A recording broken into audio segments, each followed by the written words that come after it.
Hi hello കസിൻ്റെ ഒരു കല്യാണം കേട്ടോ. ഇക്കാക്കയുടെ അമ്മയുടെ മോളുടെ കല്യാണമാണ്. അതിൻ്റെ ഭാഗമായിട്ട് പർച്ചേസിന് ഇറങ്ങിയതാണ്. നാത്തൂനും പിള്ളേരും വൺ ഓഫ് ദി ഗില്ലാപ്പീസും കുഞ്ഞും ഉണ്ട് കൂടെ.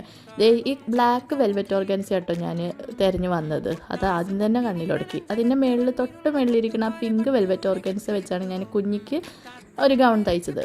അതായത് കുഞ്ഞിയുടെ സ്കൂളിലെ ബേബി പ്രിൻസസ് കോമ്പറ്റീഷനും വേണ്ടിയിട്ടാണ് കേട്ടോ. ഇതിന് പെർ മീറ്റർ 89 രൂപയാണ്. കുഞ്ഞിയുടെ ഫ്രോക്ക് തയ്ക്കുന്ന വീഡിയോ ഞാൻ എടുത്തു വെച്ചിട്ടുണ്ട്, വഴി അപ്ലോഡ് ചെയ്യാം.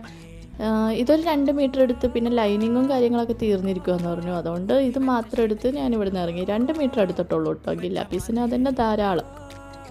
ആക്ച്വലി ആ മെറ്റീരിയലിന് നല്ല വീതിയുണ്ട്, അതുകൊണ്ട് തന്നെ 2 മീറ്റർ മതിയാകും. പെരുന്നാളായിക്കോട്ടെ ഓണായിക്കോട്ടെ എല്ലാത്തിൻ്റെ തലേന്നിരുന്ന് ഞാൻ ജഗബൊഗയിൽ തയ്ക്കാറാണ് ചെയ്യാറ്. ബേബീസിൻ്റെ ഒന്നും ഫ്രോക്ക് എനിക്ക് റെഡിമെയ്ഡായിട്ട് എടുക്കാനൊന്നും തോന്നാറില്ല. അതുകൊണ്ട് തന്നെ ഇവർക്ക് രണ്ടുപേർക്കും തയ്ക്കാനുള്ളതുകൊണ്ട് ഞാൻ നേരത്തെ തുണി മേടിച്ച് വെച്ചു. അത് നമുക്ക് സമയം കിട്ടുന്നതിനനുസരിച്ച് തയ്ക്കാമല്ലോ. ഇതിൻ്റെ കൂട്ടത്തിൽ നാത്തൂൻ്റെ പിള്ളേർക്കും റെഡിമെയ്ഡ് ചുരിദാർ നോക്കണ്ടായിട്ടോ. പക്ഷെ അവിടെ നിന്നൊന്നും കിട്ടിയില്ല. അടുത്ത കടയിൽ കയറി ഷരാറയും ഒരാൾക്ക് സൽവാറുമാണ് നോക്കുന്നത്.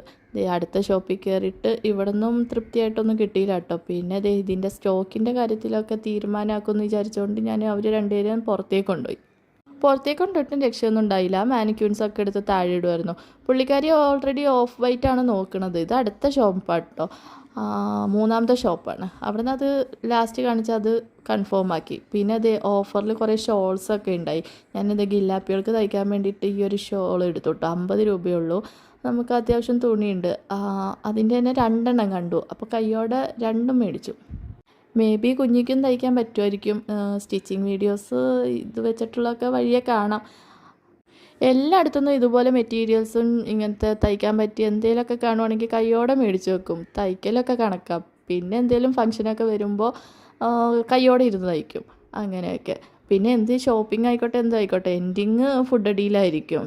ഷെയ്ക്കും ബർഗറും കുഞ്ഞിക്കൊരു ഷവർമയാണ് കേട്ടോ മേടിച്ചത്. അപ്പോൾ ഇത്രയൊക്കെ ഉള്ളൂ ഇന്നത്തെ വീഡിയോ. ഷേക്കൊക്കെ കുടിച്ച് ഞങ്ങൾ വീട്ടിലേക്ക് പോയി.